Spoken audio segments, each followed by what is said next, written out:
Welcome to Think Big with Dan and Qasim. Join hosts Dan Melnick and Qasim Masood as they explore big ideas, limitless possibilities, and engage with visionaries, entrepreneurs, and thought leaders who dare to dream big, get inspired, motivated, and find practical tips for personal growth. Think big, dream bigger, and ignite your potential. All right, welcome to Think Big with Dan and Qasim, and our guest today is Roy. So, Roy, if you want to go ahead and introduce yourself, tell us where you live and what you do for a living. Hi, my name is Roy Tighe, and what I do for a living is I'm a director, and I own a production company here in Burbank. Awesome. So, can you tell me more about your company, how you got the idea to start it, and what it's all about? It wasn't really so much of an idea as more of a necessity. What did I do? Well, I went to film school when I was 17, 18, I think 18 right out of high school. And then after that, I didn't really want to work in like on set as like a grip or an electric and film school. The one I was at was more training you for those typical type of jobs. And I was more interested in, writing and directing and doing that with having a career inside of that and acting as well.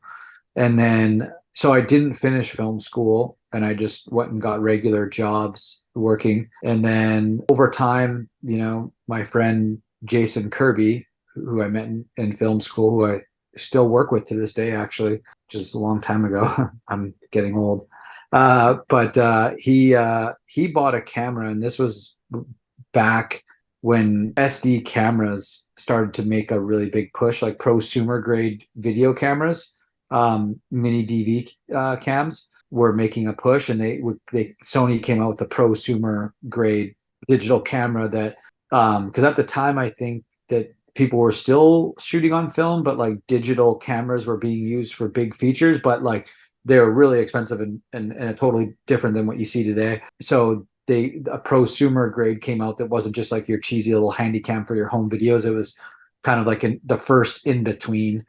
And so he bought one, and that was a big deal for all of us because we were like, oh, wow, Jason has a camera.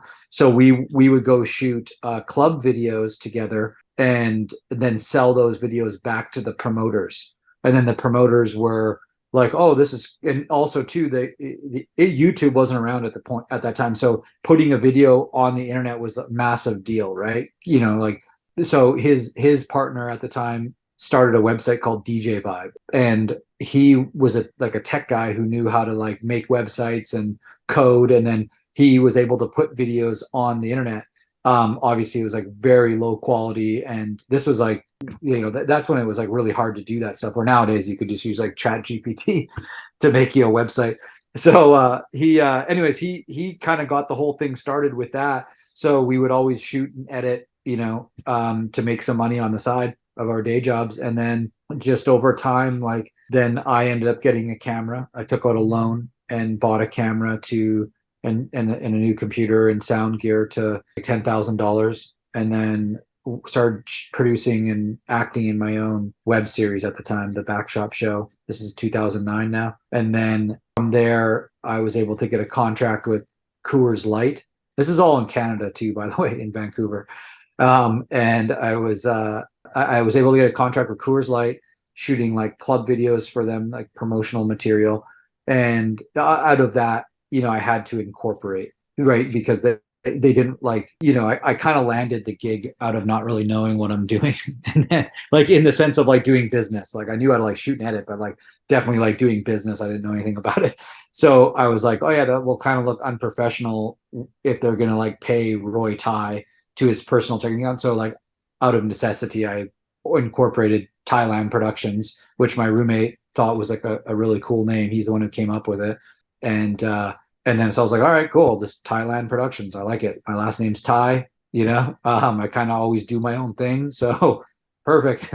So we incorporated it into that. And then from there, things just slowly grew and grew and grew one day at a time. And then I moved to Los Angeles in 2011 and continued doing what I was doing essentially in Vancouver, So I just built up a skill set really, and then like being able to shoot and edit myself. And then that skill set started to pay bills and paying for things. And then it just, like, the company just grew and grew and grew, where like obviously I'm not doing everything on set anymore. TigheLand Productions is the production company, and then I'm working as the director. But until we shoot, I'm running the business as a business and hiring people and getting the production ready. And then when we come to shoot, then I step in as the director role, and then my producers take over as producers and running the business. And then when we're done shooting, I step back into the business owner role. And then yeah, so and Makes sense. wow. Yeah. So, Yeah.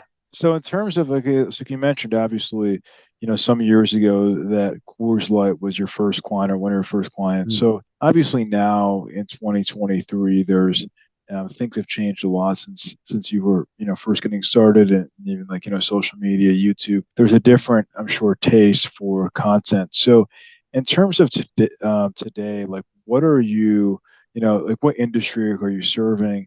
And also, like, what type of content are you filming and producing? Okay. So you answer your first question, like what industry I'm serving, correct? I guess the industry I'd be serving, I guess I'm in the film and television industry, but the industry I'd be serving then would be multimedia, right? Like commercials for television and online content as well. So marketing materials, like marketing industry would be, yeah, I guess a good way to put it. I guess I work in the marketing industry. Bill Hicks joke. It's he always had a good joke. He's like, anyone in here who is at advertising, just blow your brains out right now. He's like, if you're just doing it to make a living, but for you guys who are selling us shit we don't need, just blow your brains out right now. Oh man, I've become what Bill Hicks has always hated. Darn it. No, I work in the marketing side of things. So a lot of commercials for TV. But I guess like, just to be like more specific, obviously you can be doing commercials for TV, right? But it's like, I mean, when you were first starting, you were working in the alcohol space. So is that sort of, Oh, I get what you're saying. yeah, yeah, yeah. So Yeah, or is it, any industry across the board? Because obviously the way you're going to film a commercial for uh beverage company is going to be different than yeah, you're going to film it for a car company, right? yeah. That's right. So I'll do.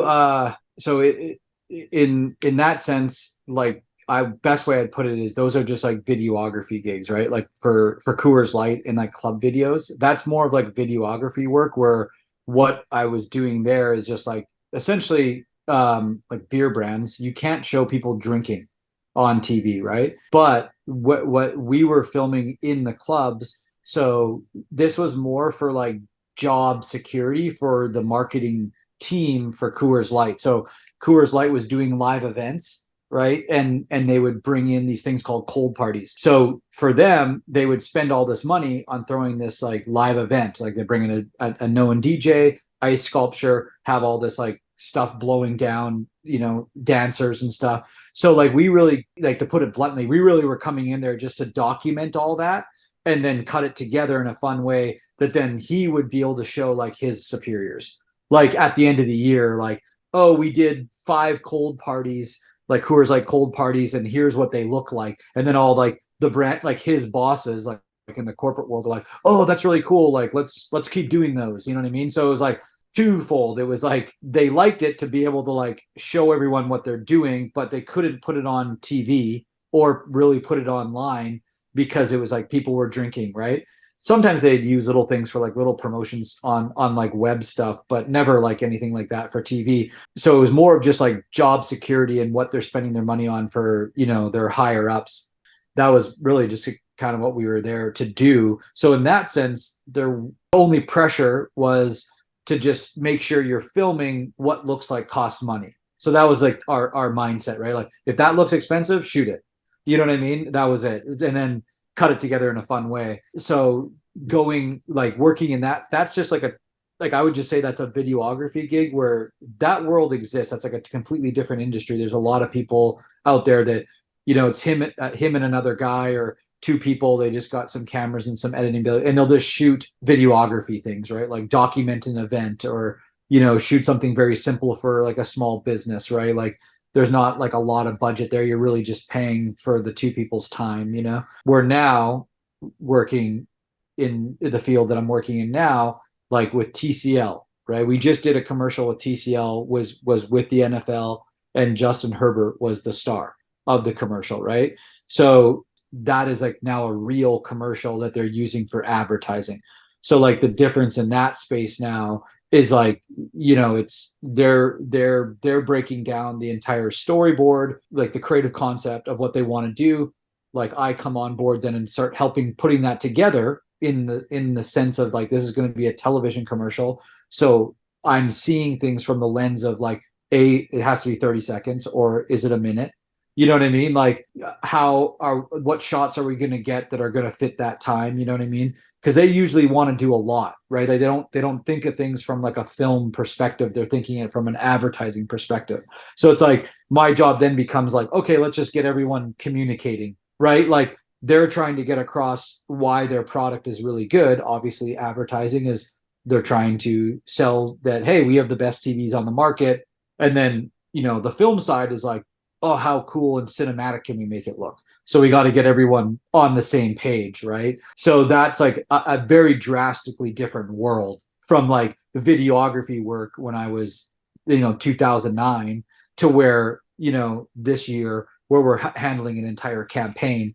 And, you know, then you're dealing with like a lot of personalities, right? Because like Justin, he's not an actor, right? He's a football player. So it's like he has his team and how they would like things done on camera. You know, like you don't want to like overuse him throwing the football every throw because they're like, hey man, like enough of the football throwing, you know, or something like that, right? And then you have and then like I said, then you have like an ad agency there that's wanting it to be done a certain way, and then you have like the production, which is me, and then you have all the people there. So we're all trying to work together to make the most effective ad possible. Where, like I said, when I was working with Coors Light, it was pretty simple, right? Like direct contact to the guy that's throwing the event, and you're just out there having fun, shooting it and trying to make it, you know, just trying to document the event. Is it's I miss those days, but I also like these ones too. It's interesting because the amount of stress that comes with the bigger projects, right? So where like back in the day when I was younger and stuff, it was like, oh, cool,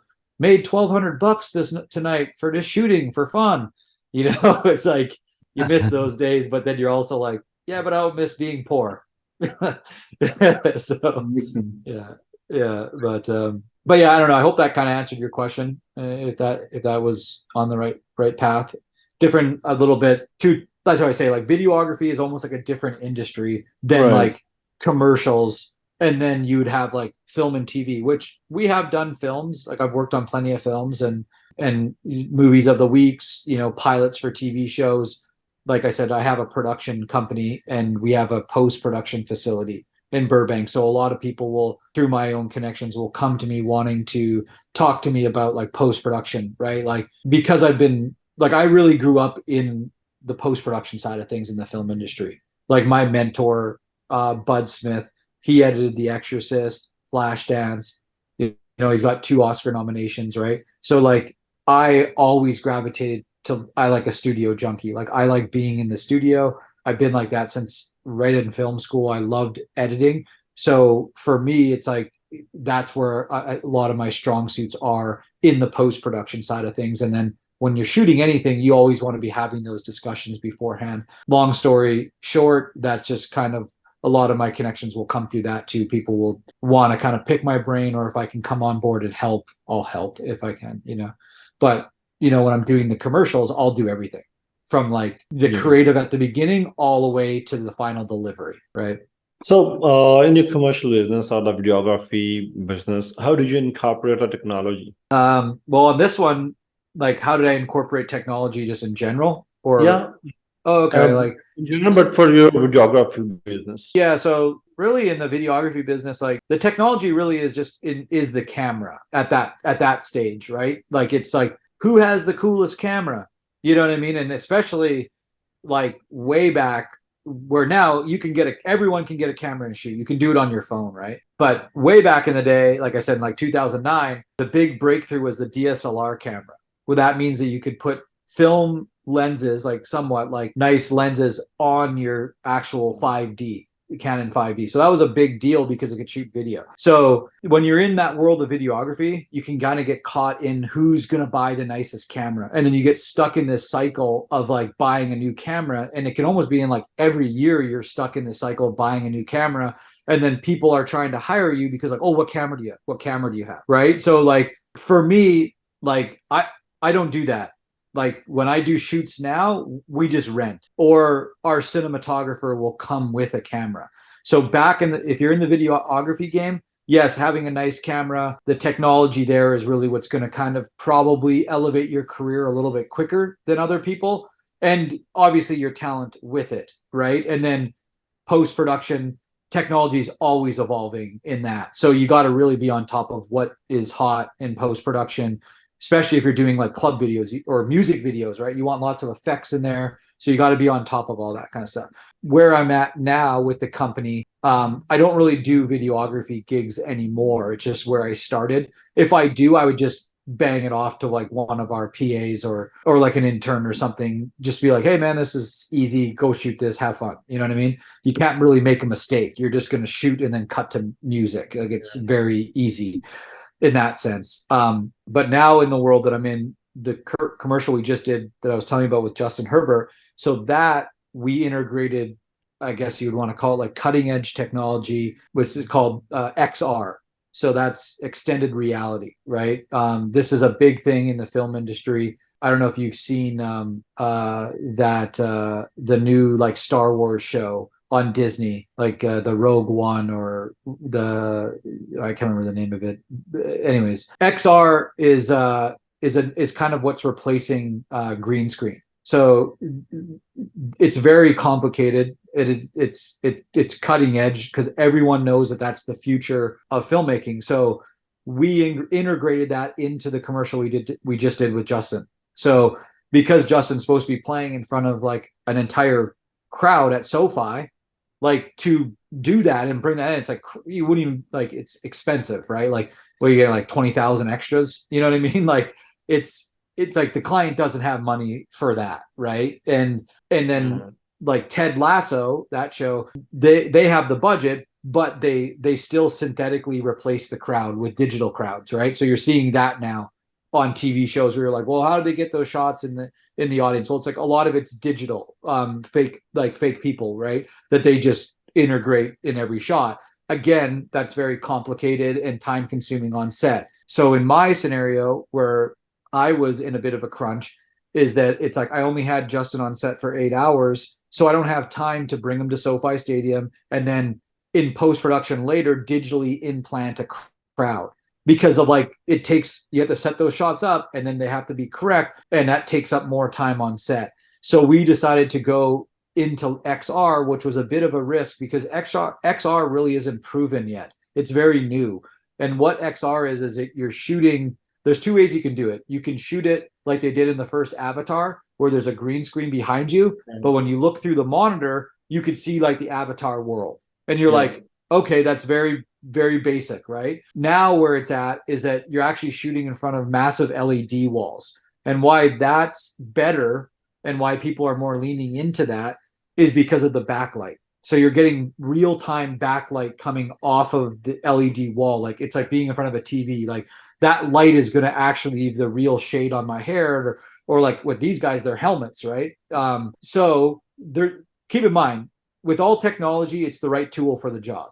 So it's not like green screen is be like, oh, we're never using green screen again. Well, no, we have a green screen shot in our commercial because it was the right tool for that shot. So everything in film is always get the right tool for the job. And the same thing is for cameras. So with this shoot, the right tool for the job was shooting XR.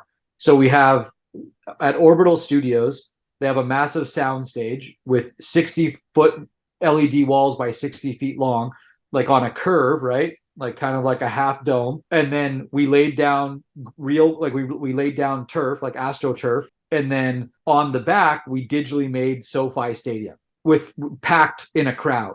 So like when you're there on the soundstage, you're like everyone was like, whoa, this is crazy. It's like you're actually at a stadium because the stadium is being projected on the wall behind you. So it's like you feel like you're actually in the environment opposed to just having a green screen behind you. And then when you look through it through the lens, there's like a little puck that comes on the camera that talks to the screen, because when we're looking through the lens, that has to match the background. So when you're shooting, you'll see like this big square, like you'll like behind the, say the LED wall is behind me, then you'll see this square moving around. And that's telling you what the camera is seeing. But then when you look through your monitor, it'll look like it's in real life, because as XR, it's called parallax, right? So if we're here, this is parallax. I'm sitting here looking at you, and when I move, the background moves, right?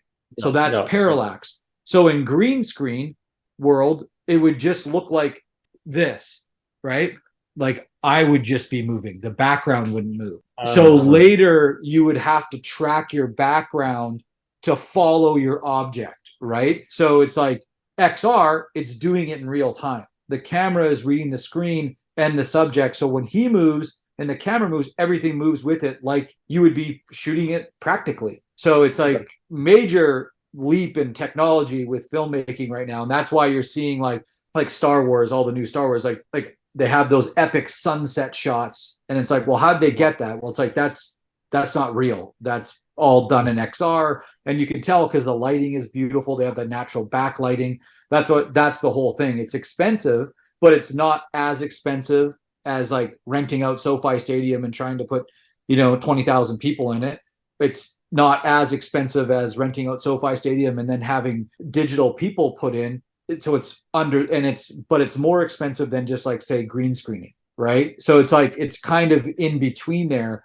But again, it really comes down to like the tool for the job. So in this case, on this shoot, we were able to shoot all Justin's football scenes in one space, right? He didn't have to move anywhere. He literally stood in the same place all day, and we got to shoot a bunch of different coverage of him playing football.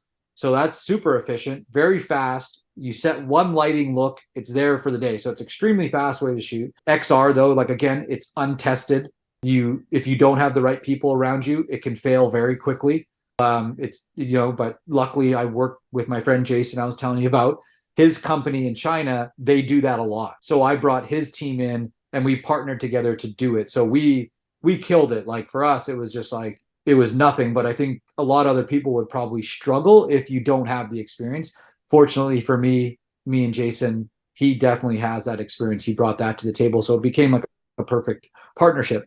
So yeah, we were able to do that. And then on top of it, we were able to build a second sound stage that we were able to make it look like Justin was in like his parents' living room and then in his personal living room. So we were able to shoot 2 additional scenes with him because TCL is TVs. They wanted him watching the TV. So instead of having to move the entire crew to like an apartment nearby or a house, we just built it in another stage right next to the XR. So like literally he's like playing a football game and then we're like, all right, we're wrapped on that. Let's get him over here. And he just walks over here and now he's in an apartment, you know what I mean? Or in a house, you know what I mean? So it was like, we got to shoot all this footage with Justin in different locations in 8 hours, right? So that was like a huge benefit to XR and working on a soundstage and, all that. So again, it's budget dependent, but in my personal opinion, XR is definitely the future, right? Like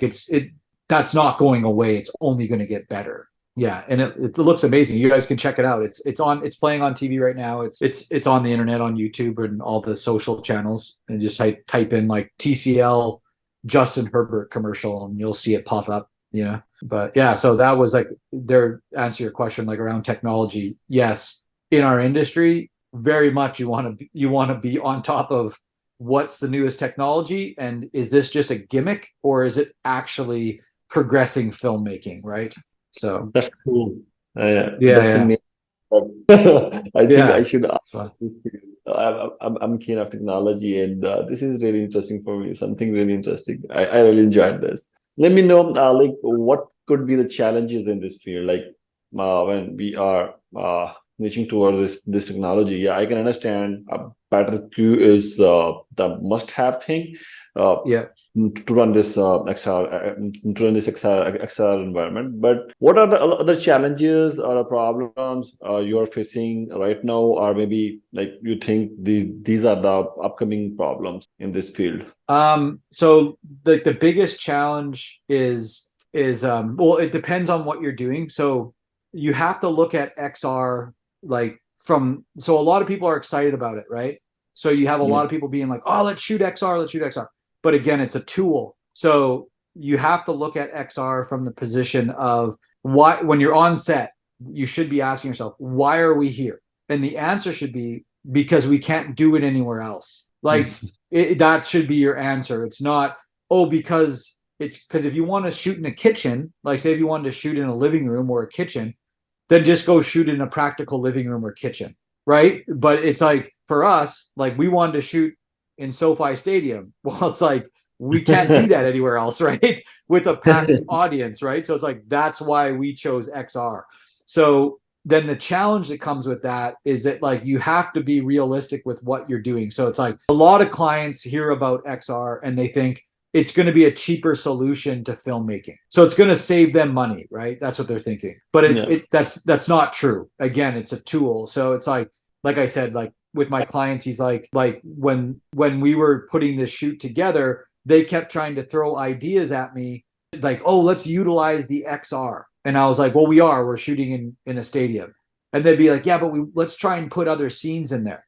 And I was like, well, what kind of scenes? And then they were throwing out ideas, and I was like, well, let's just go shoot that practically. And they're like, well, we're only there for the day. Why don't we just do it there? I'm like, because then it won't look good. Like it'll look fake, right? Like, oh, I want to make it look like he's at a kitchen. It's like, all right, well, then we'll like put like a kitchen in front of him, and then behind it will just be like this weird digital background. Like it just won't look realistic, right? So it's like the challenges there are still like the rendering of what goes on the wall, that looking realistic. So there's still boundaries to that, like what looks real, what starts to look fake, right? So like on like the XR wall, like the big LED wall, like sunsets look really good, landscape, skies, like, or something that's like very artsy or not meant to be reality. It could be like you're in a spaceship or something, right? Again, like an audience like that, it works for that. But again, like if we were just wanting to like shoot like someone cooking in a kitchen, it's like, well, then your background of your kitchen's going to look kind of 3D. So they're not quite there with creating that stuff yet. It probably will get to that point. Like more higher end 3D renders will get better, and they'll just continue to look better. And then the other challenge is like finding the people that can actually build it, right? Because everybody here in LA, like a lot of people have stages, right? Like a lot of people have XR stages they've spent a lot of money on building these LED walls and making their stage look really beautiful and nice, but they don't have the people to actually put it on the wall that know how to do it. So it's like you have like 3 teams now, and that's kind of a challenge, right? You find the stage, and then you're dealing with the location. And then that location hopefully has good Unreal Engine, because Unreal Engine is the software that dictates it, right? So you have to have good operators. So does the location have good Unreal Engine operators, or do you have to bring in your own? And then so labor becomes a problem, right? And then not only if you have the operators, okay, well, who created the digital background? Do they know how to create that in a way that A, looks really good, and then B, is it light? And what I mean by light, like, is it light on the system? Because as soon as you put that on the computers and project it onto the walls, it starts weighing down your computer like crazy. And then you hook a camera up to it that in real time has to keep up with the movement and what's happening, interacting with the screen. That again weighs down the computer. So you have to have the people that know how to like build something like a stadium looking very high tech and looking like it has to look real, right? The goal is for it to look real. So they have to make it look real, but it not be so realistic looking that now it is super heavy on the computer system where you can't even shoot, because it's like then it's all jittery, right? Like the background will look like it's skipping. right? So that's why I say like all that's still being worked out now. But yes, like if I was to recommend anybody who is wanting to like do a shoot in XR, it's like, hey, like do your research and really look into it, because it's not like flipping on a switch. You're not just like, oh, there we're good, you know, like no, like a lot of problems come up. Like with this shoot, we had 2 days of prep, or sorry, three, yeah, we had 2 days of prep, and then that wasn't even like we got it done, but like we should have had like three days of prep, 4 days of prep easy, of just figuring out all the bugs of the stadium and things that we had to like take off and turn back on, and it was stressful at times for sure. Like the product came out looking amazing, but it's by no means anywhere near just like flipping on a switch, especially when you're working on a budget. Yeah, if we were Disney and we had unlimited funds, yeah, go to town. But when you're working on like a budget, you don't have that luxury, right? So like the biggest challenge is still the technology of all of it is still being worked out. It's very much like hand in hand with like what's going on with AI right now, right? Like a lot of the AI that's being created, they're all kind of at the same place. Like they're moving fast, but they're still figuring out a lot of bugs, you know?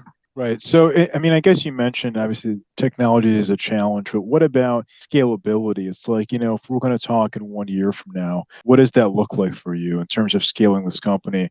I mean, are you looking to, work more with your current clients, or, reaching more clients? Like, what is your goal? So like scalability in that sense is, yes, continuing to work with the current clients and offering maybe other things that that we're not doing with them. So for example, right, like the TCL commercial, right? So I shot a bunch of behind the scenes explaining how we did this commercial, because we were using this cool technology of XR. So ideally it'd be like, hey, let's sell that as an addition to the client, which is, hey, we can show this really cool behind the scenes series that you can use for your social media, right? Because it's like, we're there anyways, right? So let's shoot as much as we possibly can. Like not just shoot the commercial, but like let's shoot behind the scenes, and let's just try and maximize that as much as we can. And then that they could use that as well, right? Like they can use that as marketing materials, right? Like for all their social stuff. So really, I'm really more pushing clients towards that aspect of things, because I personally think it starts to open up a more exciting world of creativity, because we're marketing anyways. We're marketing these products. So marketing takes like creativity, right? And new ideas and ingenuity, like, I don't know what's the word, ingenuity, to like get your product out there. So it's like, how can we take advantage of that time that you're spending all this money on set? Like, how can we milk that? Like, yes, we get stills. Yes, we get some BTS.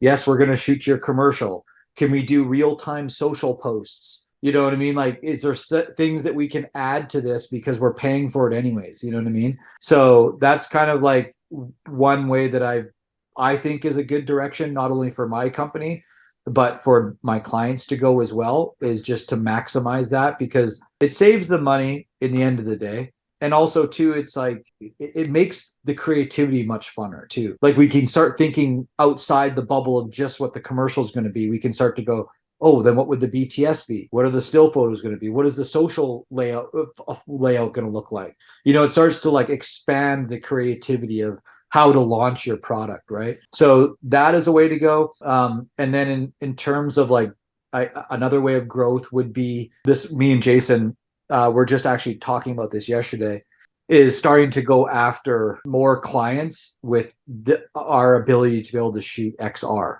Like, because there's a lot of, like I said, there's a lot of people, a lot of production companies that say they can do it or that can do it. But again, there's so many pitfalls in it right now, right? Like it's not just like, hey, let's go do it. Like you really have to know what you're doing, because if you don't, like, your client's not going to give you, like, if you screw up, like the client's not going to pay to do another commercial. Like you have to pay that, right? Like, Right. you know what I mean? Like if I'm the one who's like, don't worry, we'll shoot this XR, and then I like ruin the commercial because of what I said we can do and I couldn't do. Like the client's not going to be like, oh, no problem. We'll just, how much more money you need? You know, it's not how life works.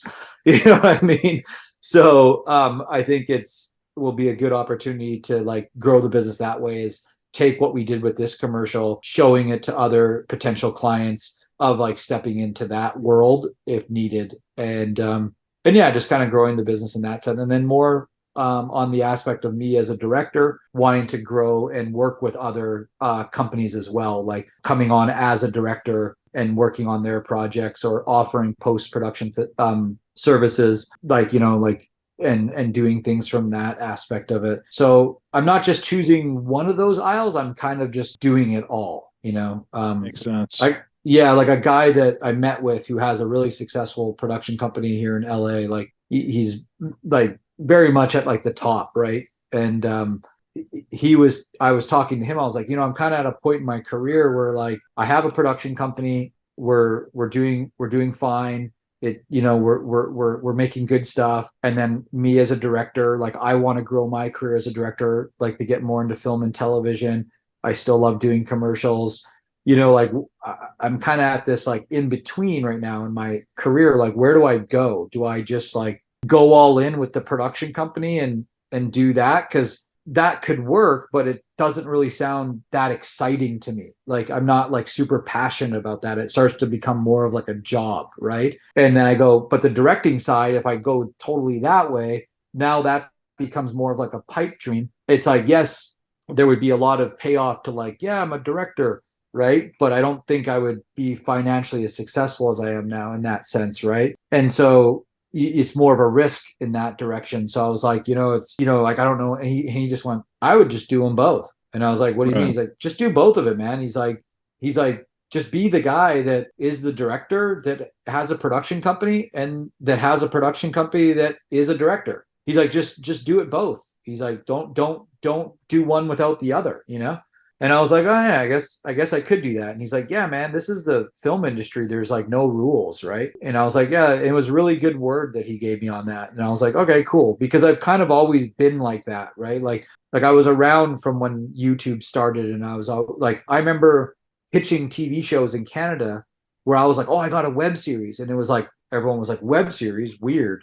You know what I mean? Like that wasn't like a cool thing to have, you know? It was like, when you're talking to executives, they're like, web series, it sounds made up, like, you know. But now, like, everybody, like, people are going to web for their series because there's more of an audience, right? So, and I was like acting and directing those little shorts that I was doing. Granted, they're not as good as they are as my work is now. I was still learning, but my point is that I was doing it and I was feeling like ashamed that I was like, maybe I'm doing too much, or do I look like an idiot talking to these people that I'm like, oh, I'm an actor, director, producer, I have a production company, I have a web series that I wrote.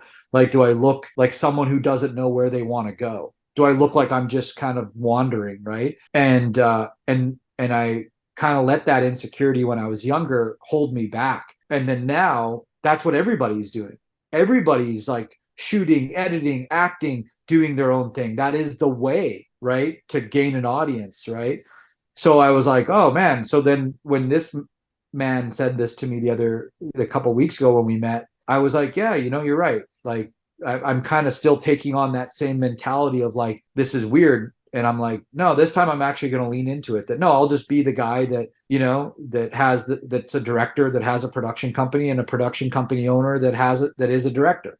I'm just going to do them both because it's just going to be more the way of the future of the film industry. More and more people are going to gather more and more skill sets, and that's what they're going to get hired for. So I was like, all right, good advice. I'm just going to lean into it. Makes sense. No, yeah, that's good. It's good to have that flexibility. So if somebody watching this wanted to reach out, do you mind sharing your website or social media handles? Best way to get in contact with you? Yeah, best way to get in contact with me is you can hit me up on Instagram. It's TigheLand Productions. That's TigheLand. So TigheLand Productions. And that's just, you're going to type that in and it'll come up. And then the website is thigheland.com, TigheLand.com. And then there's a contact on there as well. And, you know, info@thigheland.com is always a way to get a hold of me too. So yeah, you just send it to like social, and I'm Roy Tighe, right? So spelt Tighe. If they can find me on Instagram or on Facebook or something, they can send me a message, and I'm happy. I have people do that, and talk to them and take Zoom meetings with them or whatever, right? I've hired a PA like that once actually before. Well, Roy, I want to say thank you again for your time. I really appreciate it.